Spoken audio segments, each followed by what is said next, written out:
अब 465 crore litre ethanol बनता है और आने वाले समय में आज मुझे घोषित करते हुए खुशी हो रही है कि 4000 करोड़ लीटर इथेनॉल की देश को आवश्यकता है। 4000 करोड़। और अभी आने वाले 5 साल में यह इंपोर्ट हो जाएगा 25 लाख करोड़ का। और ये 25 लाख करोड़ भारत की जनता का, देश का पैसा देश के बाहर पेट्रोल डीजल के लिए जाएगा, उसके बजाय कि अब हमारी कार अब 100% फ्लेक्स इंजन पे आएगी। अब मेरा हाथ जोड़कर आपको अनुरोध है कि देश के किसान के बेटे अब पेट्रोल पे चलने वाली मोटरसाइकिल और स्कूटर ना चलाए, 100% बायो इथेनॉल पर चलने वाली स्कूटर और बाइसिकल चलाए। हमारे नागपुर के महापौर दयाशंकर जी, खासदार कृपाल जी, विकास महात्मे जी, जिला परिषद की हमारी अध्यक्षा, विशेष रूप से अभी ही एमएलसी के चुनाव में जो विधायक बने ऐसे चंद्रशेखर बावनकुळे जी, पाशा पटेल जी, मंच पर उपस्थित हमारे पूर्व आमदार बोंडे जी, सभी गिरीश भाऊ, सभी सम्मान्य एग्रो विजन के हमारे ट्रस्टी और उपस्थित सभी भाई और बहनों, 13 साल हम लोग लगातार प्रयास कर रहे हैं। ये 13 साल का इतिहास हम सब के लिए बहुत उत्साहवर्धक है। जो 13 साल से जो बातें हम कह रहे थे आज वो पूरी होती देख रहे हैं और उसका उपयोग हो रहा है। और इसलिए स्वाभाविक रूप से नई विजन और क्या करना चाहिए इसका मंथन चिंतन हम ये 4 दिन में करने वाले हैं। हर साल 3 लाख से ज्यादा किसान इसमें शरीक होते हैं और 40 से ज्यादा वर्कशॉप होते हैं। ये पूरे वर्कशॉप में हम किसानों को जो प्रबोधन करते हैं, प्रशिक्षण देते हैं, उसका बहुत अच्छा फायदा होता है। उस फायदे का मुझे भी फायदा हुआ है क्योंकि मेरे यहाँ 25 टन एकड़ में गन्ना होता था हर साल। अब मैं तो नहीं, मेरी पत्नी खेती देखती है। इस साल मेरे यहाँ अभी 60 टन पर एकड़ गन्ना हुआ। पर आज एक इसमें यह है कि 60 टन मुझे अगर हुआ है तो भी 3 किसान हैं। एक राजेश भगल, इन्होंने विदर्भ में पहली बार 110 मीट्रिक टन रिकॉर्ड उत्पादन करके 1,75,000 रुपए मुनाफा एकड़ में कमाया और गन्ना इनको हुआ है। दूसरे राजेश मधुकर कवड़े, ये 28 एकड़ गन्ना लगाते हैं और उन्होंने 25 लाख रुपए नेट प्रॉफिट कमाया केवल गन्ने से। वो भी यह है, एक किसान 25 लाख रुपए कमाता है प्रॉफिट में, तो किसान को लखोपति और करोड़पति बनाने का जो हमारा सपना है वो अब धीरे धीरे आगे जा रहा है। प्रभु डोंगरवार, ये 25 एकड़ गन्ना लगाते हैं और 25 एकड़ में उन्होंने 1100 टन से ज्यादा गन्ने का उत्पादन किया है और 15 लाख रुपए उनको ये प्रॉफिट मिला है। तो आज उनका सत्कार भी होने वाला है।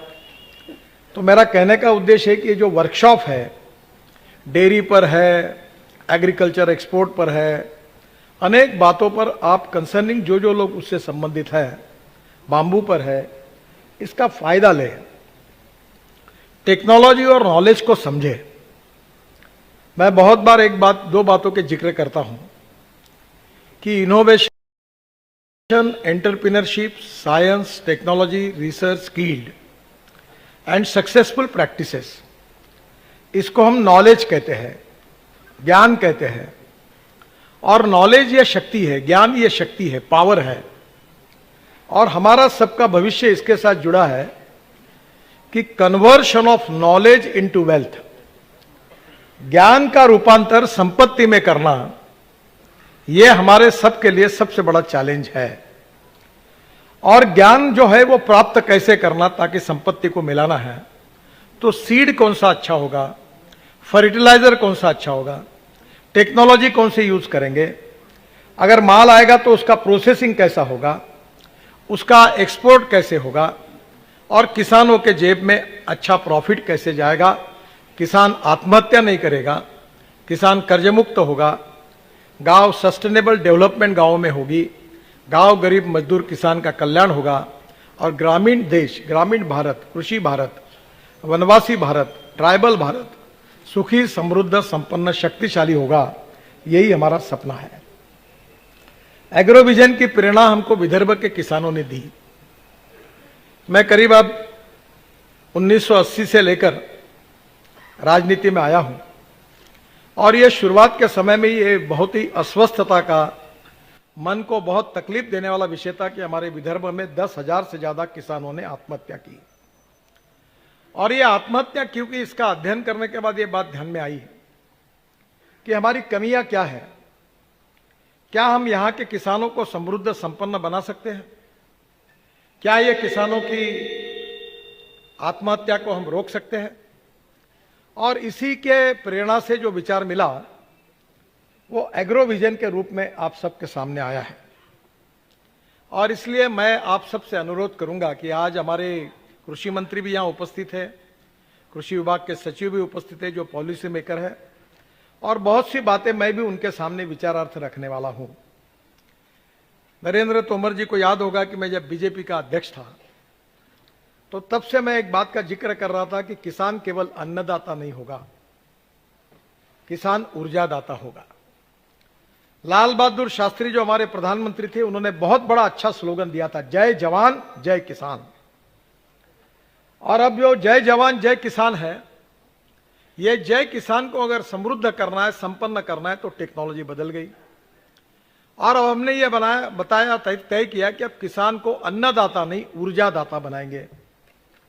और मुझे खुशी है कि हमारी बातों की सब सच्चाई अब आगे आकर लोग उसका उपयोग कर रहे हैं, देश में उसको इंप्लीमेंट हो रहा है। संजय अग्रवाल जी मुझे याद करते कि शुरुआत के समय में जब इथेनॉल की बात होती थी तो कितना रेजिस्टेंस था, और आज इथेनॉल की बात प्रधानमंत्री से लेकर सब लोग इसको सपोर्ट कर रहे हैं। पूरा माहौल बदल चुका है।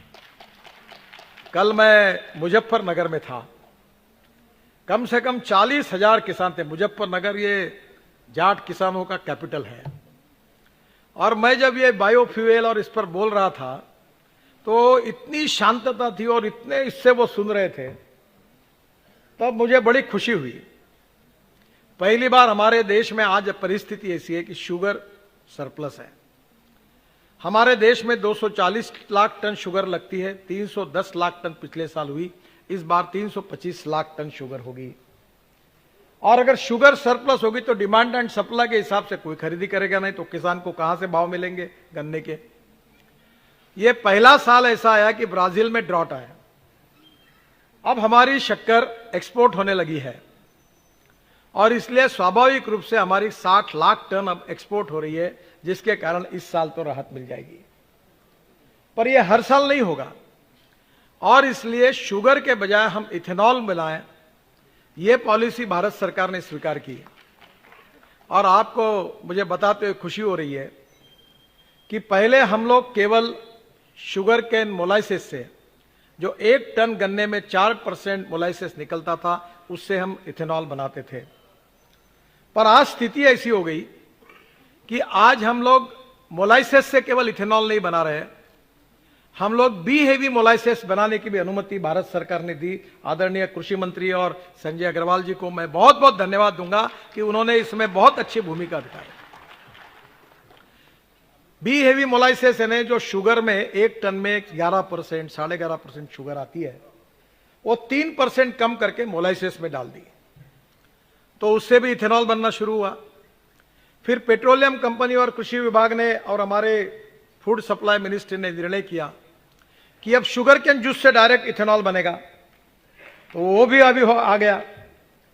अब 465 करोड़ लीटर इथेनॉल बनता है और आने वाले समय में आज मुझे घोषित करते हुए खुशी हो रही है कि 4,000 करोड़ लीटर इथेनॉल की देश को आवश्यकता है। 4,000 करोड़। अब ये इंपोर्ट हो रहा है। हमारा पेट्रोल, डीजल और पेट्रोलियम के प्रोडक्ट का इंपोर्ट है 8 लाख करोड़ का, और अभी आने वाले 5 साल में ये इंपोर्ट हो जाएगा 25 लाख करोड़ का। और ये 25 लाख करोड़ भारत की जनता का, देश का पैसा देश के बाहर पेट्रोल डीजल के लिए जाएगा, उसके बजाय import substitute, cost effective, pollution free और इंडिजिनियस। तो हमने अब इथेनॉल का लाया है और परसों ही मैंने एक फाइल पर साइन की ट्रांसपोर्ट मंत्री होने के नाते, जिसकी मुझे बहुत खुशी हो रही है। और वो फाइल यह है कि इसके बाद जो जो पेट्रोल पे चलने वाली स्कूटर होंगी, बाइक होगी, ऑटो रिक्शा होगी, कार होगी, वो फ्लेक्स इंजन बनेगा। कीमत वही रहेगी, कीमत में कोई फर्क नहीं। एक फिल्टर बदला है और जो वॉशर्स मेटल के थे वो रबर के लग गए।